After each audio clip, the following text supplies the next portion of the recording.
Muy bien, cuando hablamos del trastorno de equilibrio ácido-base, muchas veces nos preguntamos por qué lo usamos, en qué lo usamos y qué importancia tiene en nuestra vida. Estos son los puntos que vamos a tocar. Una pequeña introducción, generalidades del tema, los conceptos básicos, el trastorno del metabolismo, las compensaciones, los gases arteriales, la acidosis metabólica y respiratoria, al igual que la alcalosis metabólica y respiratoria, y los casos clínicos que vamos a ver al final de la clase y que ustedes van a ayudar a resolverlos.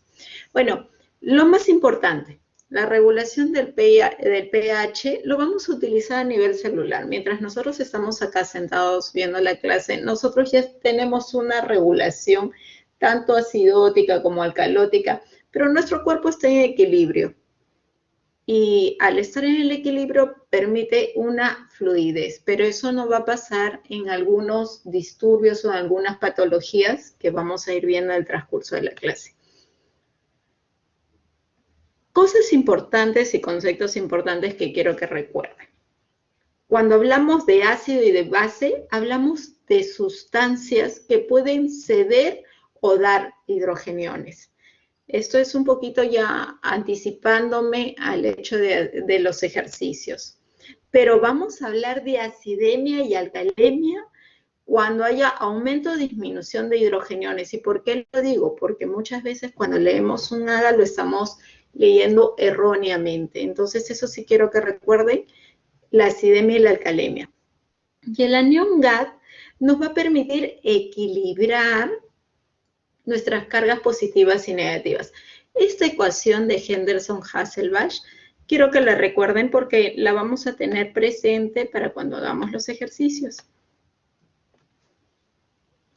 Lo que quiero que recuerden es los valores. Van a encontrar en algunos textos de 8 a 12 o de 8 a 16. Vamos a hacerlo con 8 a 16. Acá. ¿Por qué me importa desde el punto de vista fisiológico? Bueno, el ácido es una sustancia que da hidrógeno y la base es la receptora.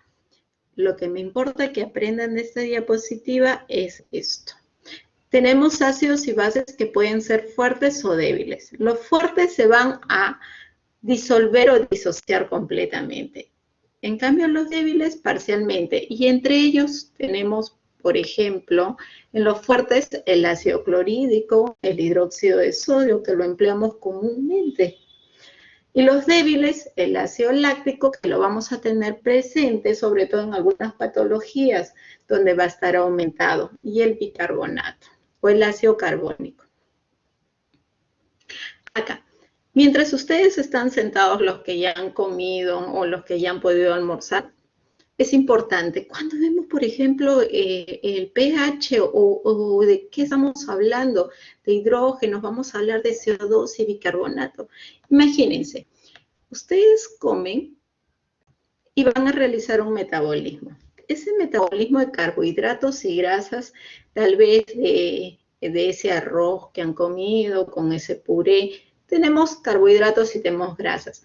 Esto se metaboliza en su cuerpo y produce gran cantidad de CO2. Pero este CO2, ¿por dónde lo vamos a expulsar? Se van a eliminar por los pulmones. ¿Qué es el proceso de respiración? Durante la inspiración y la expiración es algo automático que ya genera. Entonces recuerden cada vez que van a comer algo, cómo se va a ir o cómo se va a metabolizar. Sus carbohidratos y sus grasas se van a convertir en CO2 y estos se van a eliminar en parte de los pulmones. Aquí ya estamos viendo un equilibrio ácido-básico. Pero cuando tenemos un metabolismo de proteínas y dentro de ellos el pescado, el pollo, el huevo, va a producir ácidos que no son volátiles. ¿Qué significa? Que no se van a poder eliminar por el aire, no se difunden fácilmente. Estos no se van a ir por los pulmones, se van a ir por los riñones. ¿Y estos cuáles son? Por ejemplo, el ácido láctico, que van a ser excretados por el riñón. El ácido clorhídrico, el ácido sulfúrico. Entonces ya recuerden que cuando comen sus proteínas, esto va a tener una eliminación más por los riñones. Ahora, Vamos a hablar de conceptos básicos, porque hemos leído en la anterior diapositiva tampón, buffer, ¿qué es eso? Bueno, es toda la sustancia que evita que el pH me cambie, ya sea para ácido o para álcali. Aparentemente, todos los que están escuchando las clases y yo en este momento estamos tranquilos y no tenemos ningún disturbio. Pero eso no va a ocurrir en algunos pacientes que los tenemos en el hospital.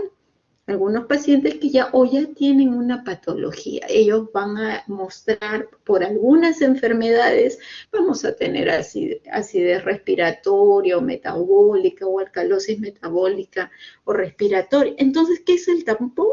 Es lo que va a evitar a que haya cambios bruscos para que se produzca eso.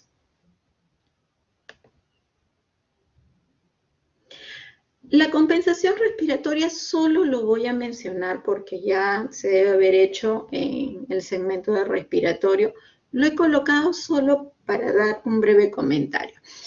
Cuando tenemos en la compensación respiratoria, como ya les dije, tienen que recordar dos cosas o dos elementos muy básicos. Uno es el CO2. Vamos a cambiar el color. El CO2. Y el otro es la disociación con el agua. Ambos han sido formados por el bicarbonato. La manera de la compensación respiratoria se da por tres cosas. Uno, por el bicarbonato libre, que se forma, esta es la piel, este es el tejido, y se difunde mucho el CO2, pero cuando se junta con el agua, forma el bicarbonato. Pero el bicarbonato, al juntarse en el pulmón, todo glóbulo rojo que tenemos en nuestro cuerpo lleva un hidrógeno. Este hidrógeno se dirige al pulmón, hay que acordarnos un poquito de respiratorio, ventilación, difusión, y dona su hidrógeno. Este se junta con el bicarbonato y forma el ácido carbónico. Luego se disocia en agua y el CO2 que los expulsamos. ¿Y por qué lo digo? Porque eso es lo que van a ver, es la compensación respiratoria. Aparentemente, ustedes ahorita tienen una compensación, pero si yo les digo, voy a tomarles ahorita un examen y esto se lo va a pasar el doctor Díaz, por ahí algunos me hiperventilan. Entonces, al hiperventilar, ¿qué van a hacer? Van a tratar de eliminar más CO2, van a hiperventilar, va a aumentar la frecuencia respiratoria y es lo que no quiero que suceda. Vamos a tener un disturbio. Pero recuerden que no solamente el pulmón es lo que lleva la respiración, también tenemos nosotros un bulbo respiratorio que es el que comanda, es el que les dice a nuestra caja torácica y ordena que tengamos una respiración sincrónica. Si no, tuviéramos la respiración de Biot, tuviéramos la respiración de Cheyne-Stokes, que son patológicas porque afectan la parte del bulbo raquídeo. Entonces es importante esa compensación. Solo esta diapositiva para decirles que eliminamos el CO2 porque hay diferentes cambios a nivel pulmonar y a nivel del bulbo respiratorio. Pero ya vamos entrando a la parte metabólica, que es la que nos interesa.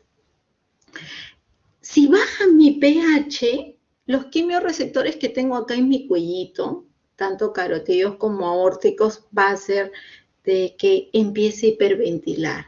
¿Qué voy a hacer? Aumento más CO2, es como lo que les dije del examen. Ahorita les tomo un examen y se lo presento al doctor Díaz. Tal vez el 70% me salga jalado. Entonces me van a hiperventilar. ¿Qué va a hacer esto? Va a disminuir la concentración de mi PCO2 a nivel de la sangre. Pero ¿qué pasa contrariamente si aumento en mi pH? Esto va a inhibir, va a hacer que disminuya la ventilación y ocurre todo lo contrario. Elimina, reduce la eliminación del CO2 y esto va a aumentar más en mi sangre arterial. Ya con algunos conceptos como estos, solamente esta diapositiva, ya para ir entrando a la parte metabólica, vamos diciendo, imagínense que este es el túbulo proximal y eso está aumentado 10 veces más. Vamos a ver que esta es parte del epitelio, este es el intersticio y esta es la parte que está integrando el túbulo proximal. Por acá va a pasar el bicarbonato, va a pasar el sodio. Este sodio se va a reabsorber, pero también va a ocurrir diferentes cambios, tanto metabólicos dentro de ellos como químicos. ¿Y qué va a pasar? Lo normal es que el bicarbonato, al juntarse con otro hidrógeno, forme el ácido carbónico y este luego se vaya en CO2, pase la parte del epitelio. Esto ocurre cuando hay acidez y el agua baje. Entonces, esto que va a tratar de hacer, va a secretar mayor cantidad de hidrógenos y se va a reabsorber el bicarbonato. ¿Con qué finalidad? Para compensar esa acidez que se está produciendo en nuestro cuerpo. Asimismo, si nosotros tenemos una alcalosis metabólica, donde vamos a ir formando más bicarbonato, lo que va a suceder es que vamos a producir mayor cantidad de hidrógenos para tratar de compensar. Entonces, todo nuestro cuerpo rige a través de un equilibrio ácido-básico. Pero me dirán, la doctora está hablando de que hay compensación, ¿sí? Hay una compensación. La metabólica va a afectar al bicarbonato y ahora sí estamos entrando.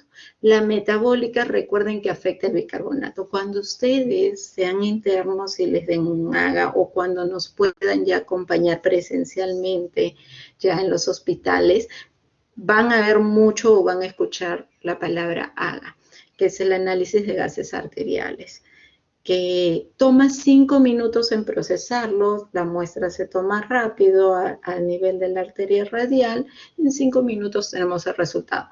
Y es lo que va a permitir saber si tenemos algún disturbio hidroelectrolítico.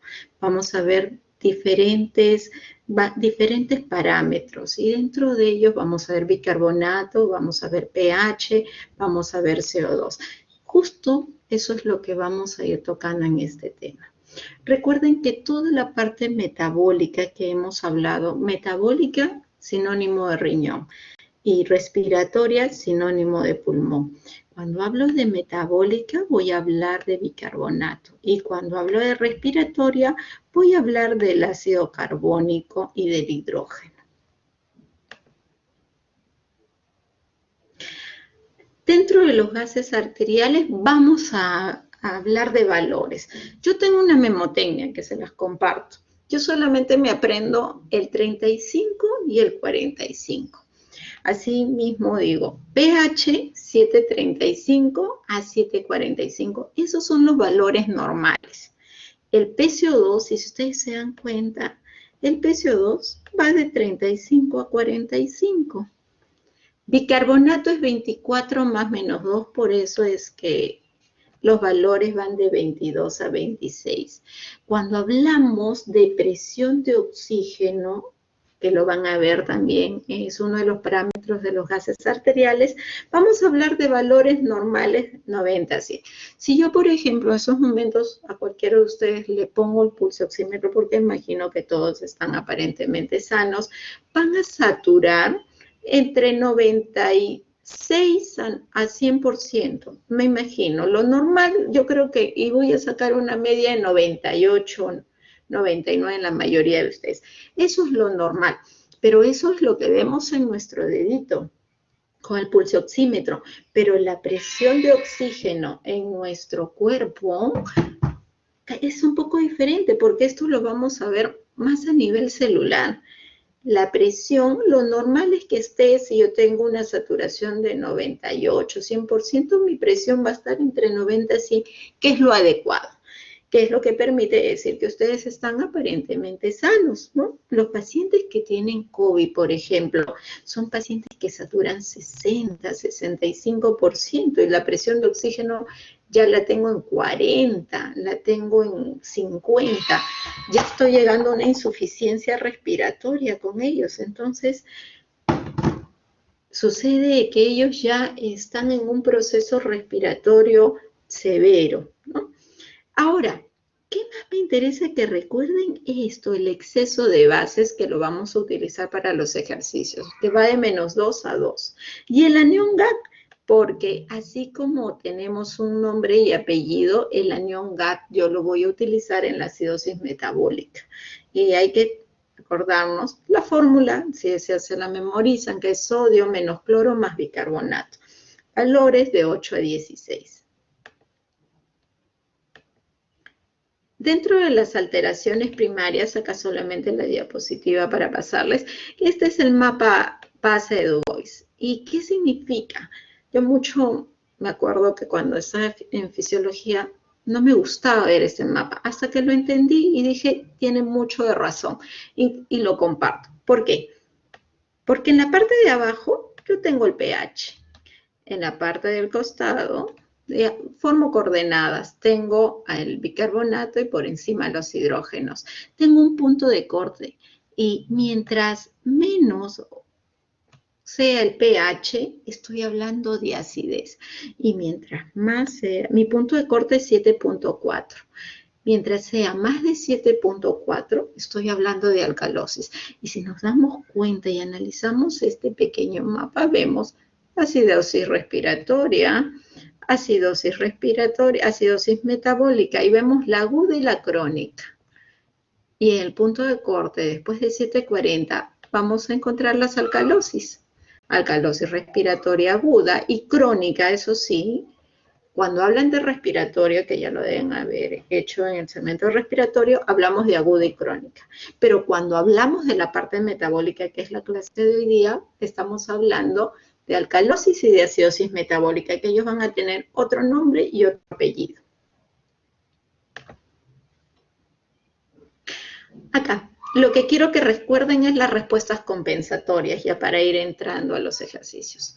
La acidosis metabólica, si el paciente llega a hacer una acidosis metabólica, mi respuesta compensatoria es la alcalosis respiratoria. O sea, para mi problema renal, mi compensación tiene que ser el pulmón. ¿Y cuánto voy a esperar para que se dé esa respuesta de compensación? Si yo tengo acidosis metabólica, entre 12 y 24 horas tengo que compensarme. Pasado esto, si no lo hago durante este tiempo, no hay compensación. En cambio, la alcalosis metabólica, su respuesta compensatoria sería la acidosis respiratoria. Pero, ¿qué sucede? El tiempo de respuesta aquí, y es el único, es irregular. Esto es lo que quiero que recuerden y por eso lo he marcado. Acidosis metabólica y alcalosis metabólica. ¿Por qué? Porque estas son las fórmulas que la tengo más adelante junto con los ejercicios, que son las respuestas esperadas de compensación. Es lo que vamos a trabajar con ustedes el día de hoy. La acidosis metabólica, voy a trabajar con mi PCO2 esperado y mi alcalosis metabólica con mi PCO2 esperado. En cambio, la respiratoria es diferente la fórmula. Inclusive hablamos de aumentar o descender por cada cuánto el bicarbonato aumenta, cuánto aumenta o desciende el PCO2. Pero ahora en acidosis metabólica es diferente. Acá solo para mencionar, porque no viene el caso, el tema de la acidosis y la alcalosis metabólica. Aquí en este cuadrito, en la acidosis respiratoria, la compensación esperada, ¿ya? Que al final lo que me va a salir es si es agudo o si es crónico. En la alcalosis respiratoria, lo mismo. Acuérdense que hay compensaciones para el respiratorio, tanto para acidosis como para alcalosis. Hay compensaciones agudas y hay compensaciones crónicas. Acá. Lo mismo. Al final, yo tengo que saber si está compensada o no está compensado mi disturbio. Pero es un tema que ya se vio. Esto es lo que me interesa, la acidosis metabólica. En la acidosis metabólica, ¿qué ocurre? Y por eso lo marco con rojito. Disminuye el bicarbonato, disminuye el PCO2. ¿Por qué? Porque hay una hiperventilación.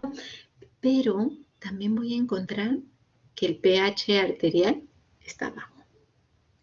O sea, tengo un PCO2 bajo, un bicarbonato bajo y un pH bajo. Eso es lo que va a ocurrir para tratar de compensar. Ahora, ¿cuáles son las causas que me producen una acidosis metabólica? Una insuficiencia renal, una acidosis tubular renal, una acidosis láctica. Pacientes que toman AINES como sobredosis. A veces le decimos a los pacientes, señor, tómese un naproxeno, una tableta cada 12 horas o cada 8 horas. El paciente se toma 3, se toma 4, porque probablemente tiene un dolor que es indescriptible para él y que nosotros no percibimos y la ingesta es mayor. Entonces, ahí podemos provocar una acidosis metabólica. Siempre tenemos que ir monitorizando los pacientes que vemos. Intoxicaciones por etilglicol, la alimentación parenteral en muchos pacientes, y ahora eso lo estamos viendo porque en pacientes secuelados por COVID, pacientes que han estado por mucho tiempo en cuidados intensivos y que salen con neuropatía del paciente crítico, cuadriparesias y la alimentación es parenteral. El cuadro clínico que van a tener estos pacientes va a ser taquicardias, congestiones pulmonares, arritmias, aumentos del gasto cardíaco, van a hiperventilar, van a estar confusos, pueden llegar al coma, una respiración profunda y rápida, puede estar polineico. Estos pacientes, cuando los vemos en el cuadro clínico, en una acidosis metabólica severa, que lo vamos a ver, por ejemplo, en los pacientes con la respiración de Kussmaul. Ahora, yo me llamo Roxana Pariona. Cuando hablamos de acidosis metabólica, no solamente es acidosis metabólica, vamos a hablar del anión GAT, si el anión GAT está elevado o está normal. Mi nombre es Roxana Pariona Rospigliosi.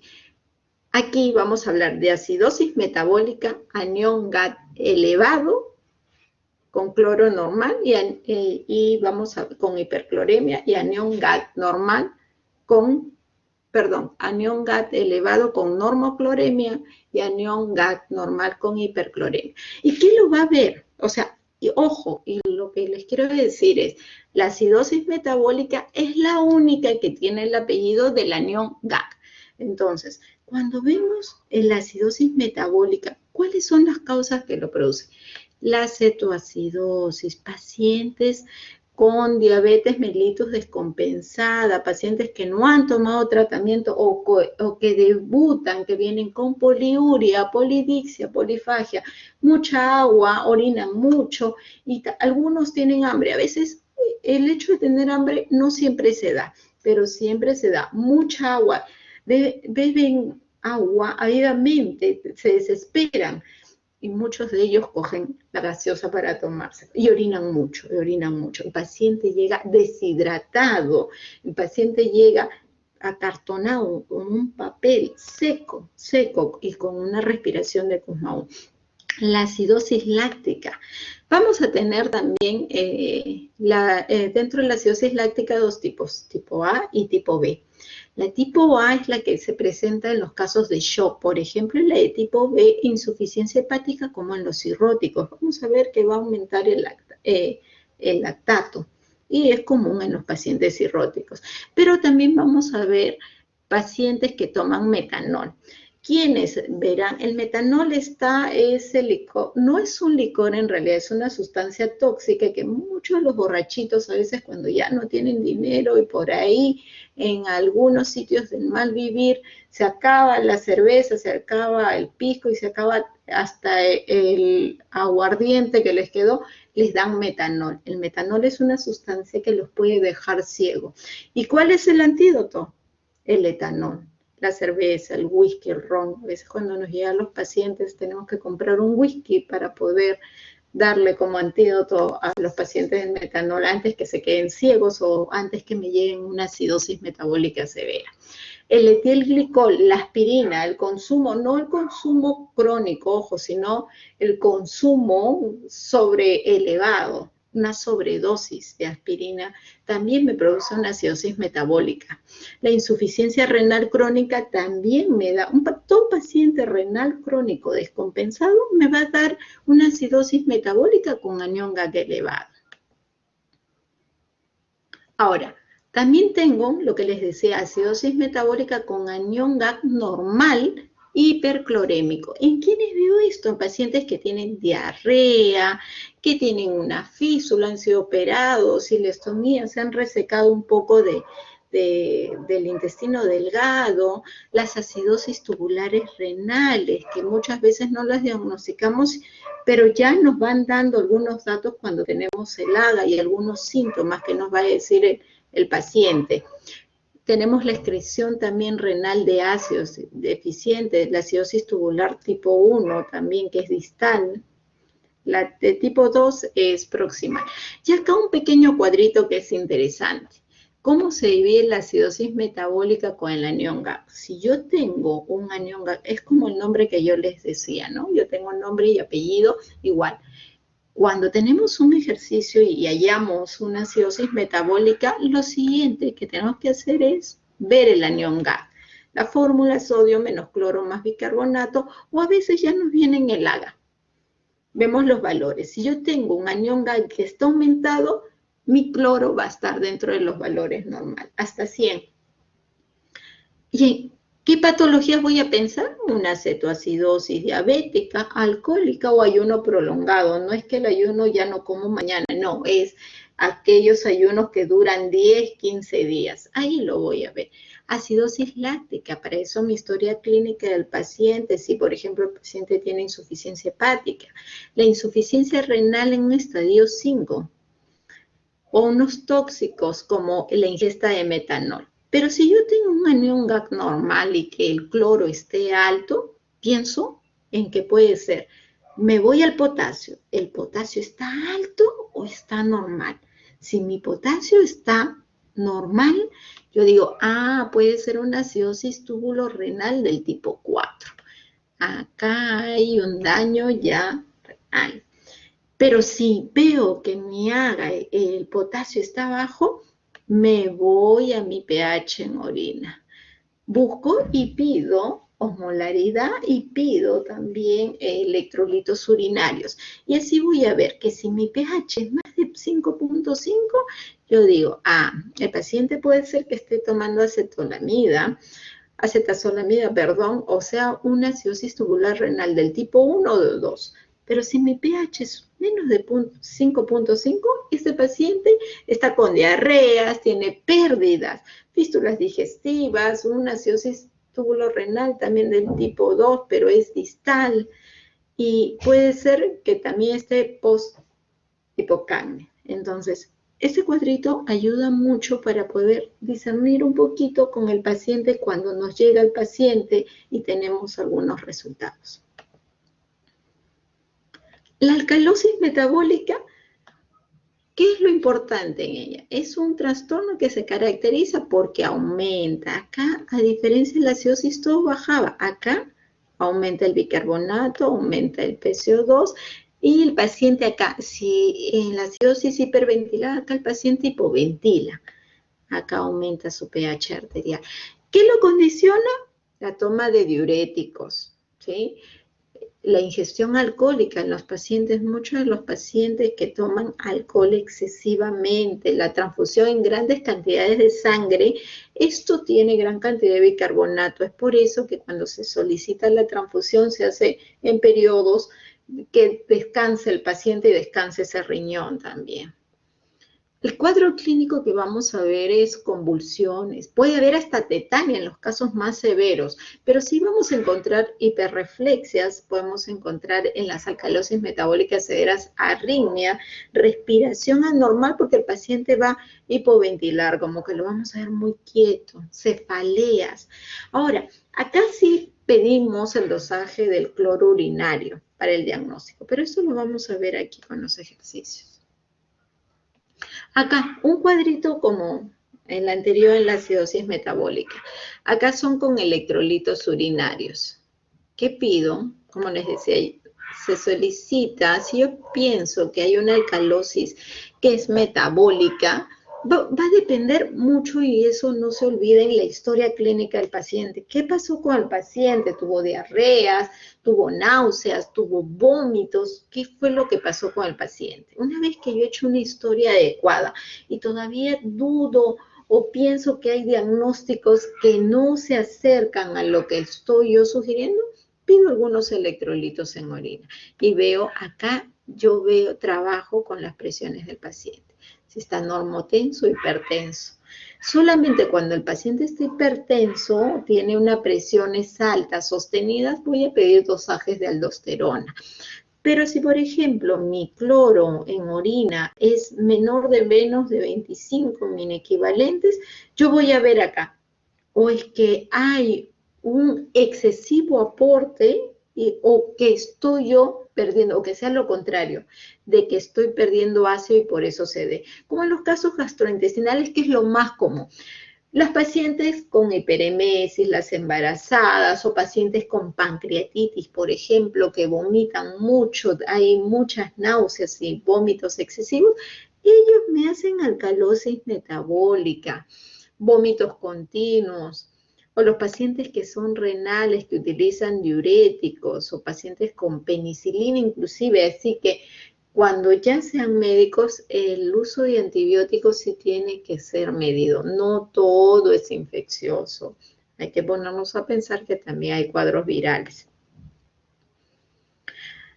Ese cuadrito, para decirles de que no solamente hay compensaciones con acidosis y alcalosis, también podemos tener trastornos mixtos. Y ya vamos entrando ya a la parte del desarrollo de ejercicios. Los pasos que vamos a seguir. Lo primero, y siempre lo repito, es la historia clínica. Si yo no me siento con el paciente y no lo escucho y no llevo una adecuada relación con el paciente, primero, no voy a hacer un buen diagnóstico. Segundo, no hago un buen plan de trabajo y voy a dar un mal tratamiento. Entonces, lo importante acá es escuchar al paciente. Si el paciente viene encefalopático, no un compañero o una persona que lo pueda traer. Y no solo eso, sino que también tengo que examinar al paciente.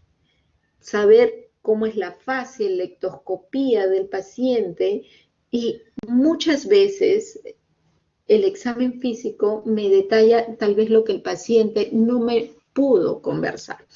Entonces, segundo, una vez que ya he escuchado al paciente, yo le puedo pedir un ADA. Le pido un ADA y lo que voy a revisar, ahí arribita en el ADA dice pH. Voy a ver si el pH está alterado, si es una acidosis, si es una alcalosis, que eso lo voy a corregir en la siguiente diapositiva. Lo normal, lo que les decía, es de 7.35 a 7.45. Si el pH es menos de 7.35, yo voy a hablar de acidosis. Y si es más de 7.45, yo voy a hablar de alcalosis. Luego que ya veo el pH, lo segundo que veo es el PCO2. En el PCO2, yo voy a ver si está alterado. Acuérdense, valores de 35 y 45. Una vez que veo ya el PCO2, voy a fijarme en el bicarbonato.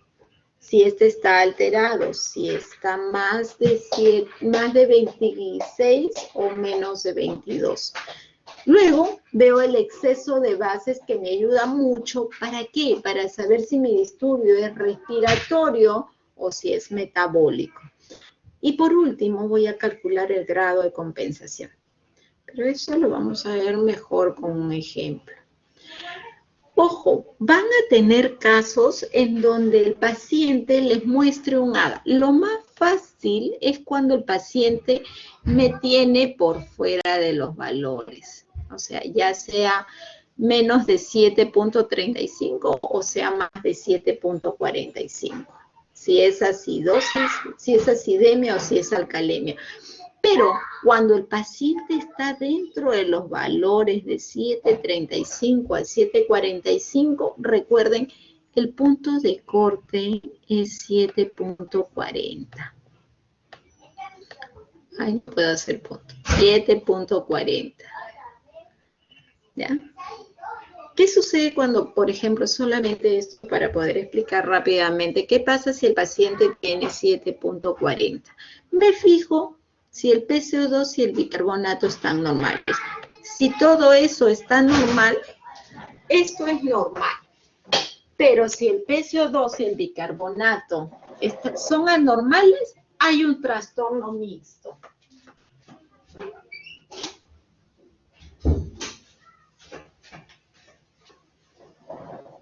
Entonces, si hay un trastorno mixto, yo tengo que ver si mi pH es entre 7.35 a 7.40, hablo de una acidosis que está compensada o que puede estar asociada a otro trastorno. Y si mi pH es entre 7.41 a 50, hablo de una alcalosis compensada o que esté asociada a otro trastorno. Y lo voy a ver con la fórmula para saber si está compensado o no. Entonces, ya entrando a los ejercicios, este es con el exceso de bases. Sigo los mismos pasos, solo que veo el exceso de bases. Cuando vean un exceso de bases, que también lo encontramos en el AGA, si este es de -2 a 2, este trastorno, el primario, va a ser respiratorio. Pero si, por ejemplo, es más 2.1, más 2.5 o 3, es alcalosis metabólica. Para los extremos es metabólico. Menos de -2 hasta el infinito es metabólico y más de 2 hasta el infinito positivo es metabólico. Solo que lo positivo va a ser alcalosis metabólica y lo negativo va a ser acidosis metabólica. Pero me van a entender un poquito mejor con los ejercicios. Estas son las fórmulas que vamos a emplear para ver las compensaciones, tanto de acidosis como alcalosis metabólica. El PCO2 esperado, tanto para acidosis metabólica como para la alcalosis metabólica. Vamos a ver si el trastorno es puro o es mixto. Entonces, lo vamos a ver justamente con los ejercicios. Y acá vamos a hacer un caso clínico. Les pediría que tengan hojas, lapicero y tengan una calculadora, porque lo vamos a desarrollar de varias formas. A ver, es un varón de 19 años que es traído a emergencias. El paciente cuando llega a emergencia está desorientado, es joven. Le colocan una máscara de oxígeno, le toman los signos vitales y se acopla un monitor cardíaco. O sea, es el paciente ya en un estado de severidad, porque el paciente está desorientado, probablemente con trastorno de conciencia, y para el estado que está, es preferible monitorizarlo. Lo acompaña un hermano. El hermano informa a los médicos que el paciente es diabético tipo 1. Pero refiere de que no se ha estado administrando insulina durante 3 días. El paciente es estudiante, sometido a mucho estrés. No será un estudiante de introducción a la clínica estresado. Y no ha estado colocándose la insulina porque tiene parciales en la universidad y pensó que eso no era importante para el momento. Pero durante las últimas horas se ha quejado de dolor abdominal difuso, pero además presenta sed, náuseas y ahí faltan los vómitos también. El examen físico no revela que haya trauma. La temperatura corporal le toman, es normal, dentro de lo normal. Pero si al examen físico le encuentran que la piel está seca, el paciente está deshidratado, hay una incontinencia urinaria, micciona y micciona y micciona, taquicardia, hay aumento de la respiración en frecuencia y en profundidad. Y le toman un examen o un hemoglucotés y le encuentran 500 miligramos por decilitro. Entonces, nos quedamos con esos valores. Rápidamente mi internito va, saca el AGA de la arteria radial, va al laboratorio y en 2 minutos me tiene ya el AGA. ¿Cuáles son sus valores? Un pH de 7.24, un PCO2 de 24 y un bicarbonato de 11.5. Y un exceso de base de menos 10. Tengo valores también de electrolitos. Sodio menos de 142, potasio en 2 y cloro en 90. Entonces, me gustaría que apunten esos datos porque vamos a empezar a trabajar. Listo, voy a pasar a la siguiente diapositiva. Pero ¿cómo vamos a resolver este caso clínico? Lo que les dije al inicio, nos vamos a acordar un poquito de lo que estuvimos conversando. Entonces, hablamos de acidemia y hablamos de alcalemia, ¿ya? Cuando nosotros vamos a ver de que hay un exceso, perdón, acidosis y alcalosis, hablábamos que aquel que cede o da, pero vamos a hablar de alcalemia o alcalosis cuando vamos a ver que el pH está alterado. Entonces, muchas veces decimos, es acidosis, ¿no? Es acidemia. El pH, solo el pH es acidemia, pero cuando ya formamos el complejo, hablamos de acidosis metabólica o alcalosis metabólica. Entonces, acá vamos a ver. Acá se me ha distorsionado un poco la diapositiva. Tenemos en el ejercicio un pH 7.24. Lo que hago con la ecuación de Henderson-Hasselbalch es tratar de ver si mi pH es el que está compensado. Ojo, no todo el cuadro, sino mi pH si está compensado. Y utilizo la ecuación de Henderson-Hasselbalch, y me acuerdo. ¿Qué es lo que hago? Simplemente reemplazo los valores y tengo que saber si el pH está compensado para determinar cuál es, si es que estoy en acidemia o si es que estoy en alcalemia. Entonces, lo que hago es reemplazar la fórmula. Acá se ha movido la diapositiva, esa no es la diapositiva, se ha movido el momento de proyectarla. Entonces, simplemente voy a reemplazar los valores. 6.1, el bicarbonato es 11.5, el PCO2, a ver, vamos a ver, el PCO2 es de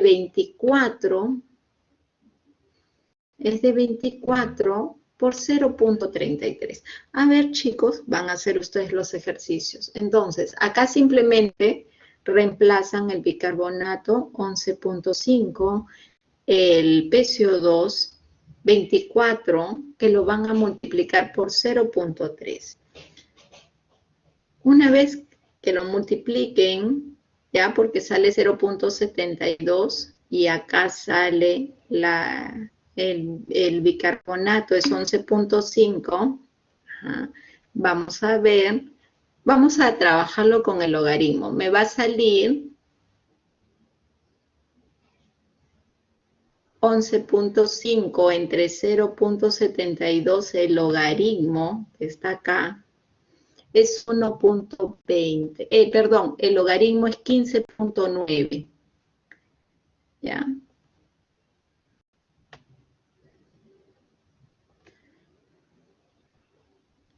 A ver, a Lucerito le voy a mandar el cuadro, la foto, para que lo puedan ver, porque no sé por qué se ha distorsionado con al momento de proyectarlo. A ver.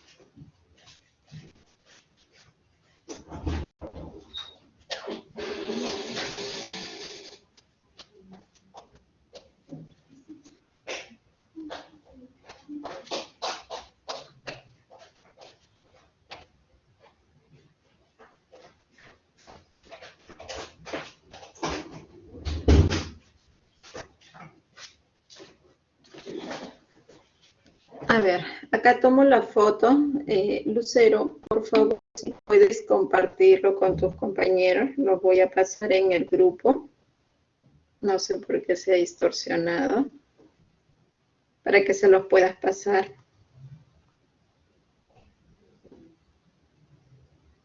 Esa es la foto de la diapositiva, por favor, para que se los puedas compartir.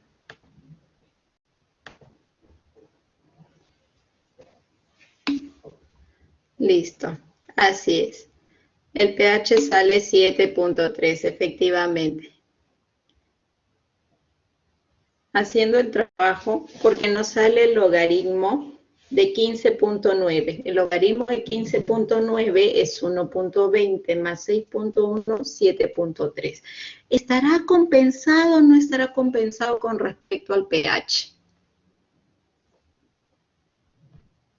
Creo que sí me han escrito. Sí, el pH me sale 7.3. Hasta ahí me dice que es una acidosis metabólica descompensada. Muy bien.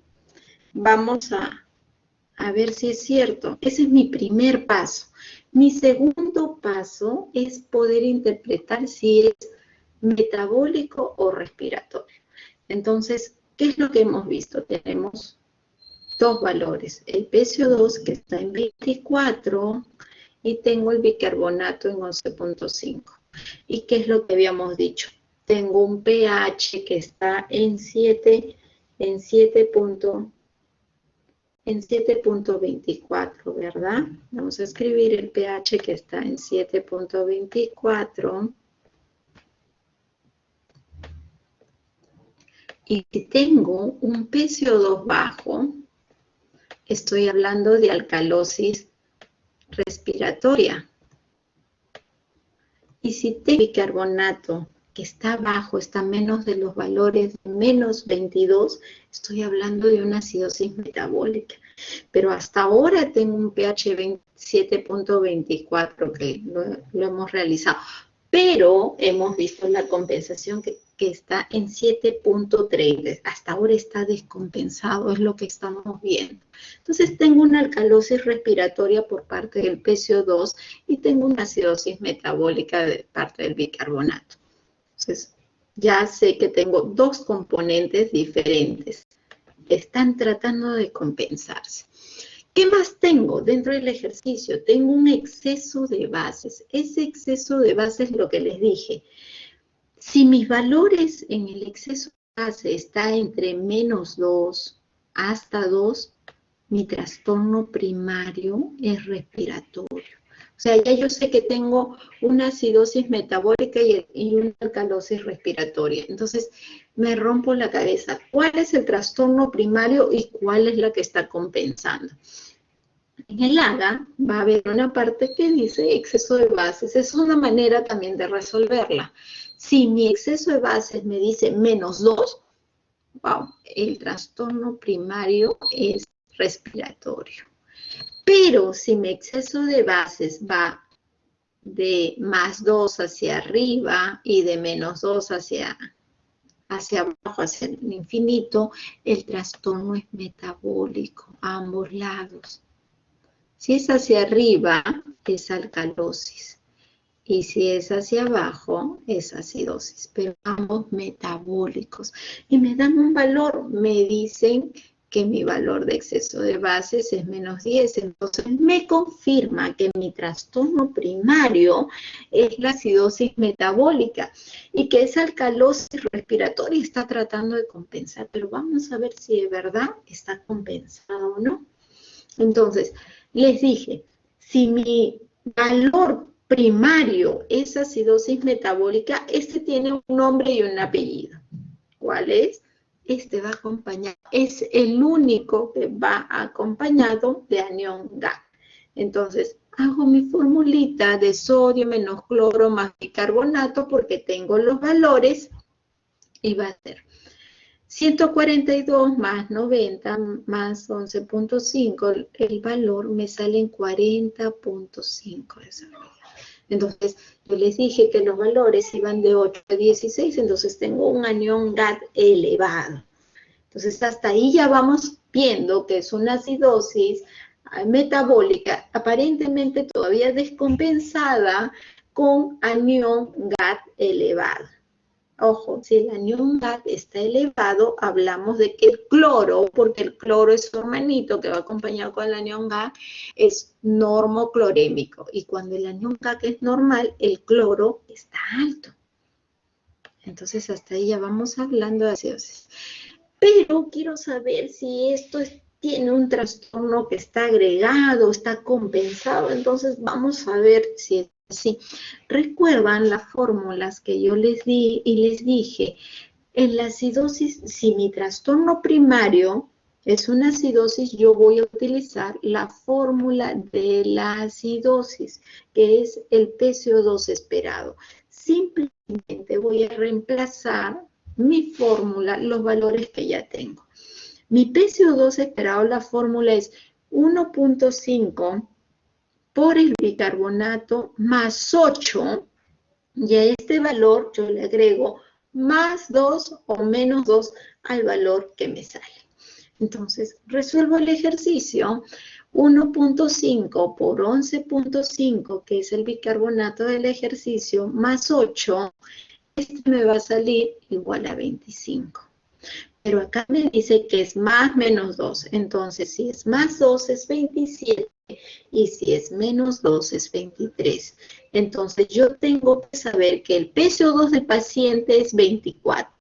Y si este está dentro del valor, significa, me voy a mi fórmula. Si mi PCO2, el PCO2 del paciente es igual que el esperado, es acidosis metabólica pura. O sea, mi trastorno es puro. Pero si mi PCO2 del paciente es más que el ejercicio, el valor que salió, entonces voy a tener una acidosis metabólica, una acidosis respiratoria. Y si mi PCO2 del paciente es menos que el esperado, entonces voy a tener una acidosis metabólica más una alcalosis respiratoria. Entonces, al final, ¿cuál es el resultado de mi ejercicio? El resultado de mi ejercicio es una acidosis metabólica descompensada, pura, con anión GAT elevado normoclorémico. ¿Sí? Ya para finalizar, hay 2 ejercicios más que están para poderlos desarrollar, que se los voy a dejar, que son 3 ejercicios. 2 ejercicios más, perdón. Si hubiera alguna pregunta, chicos,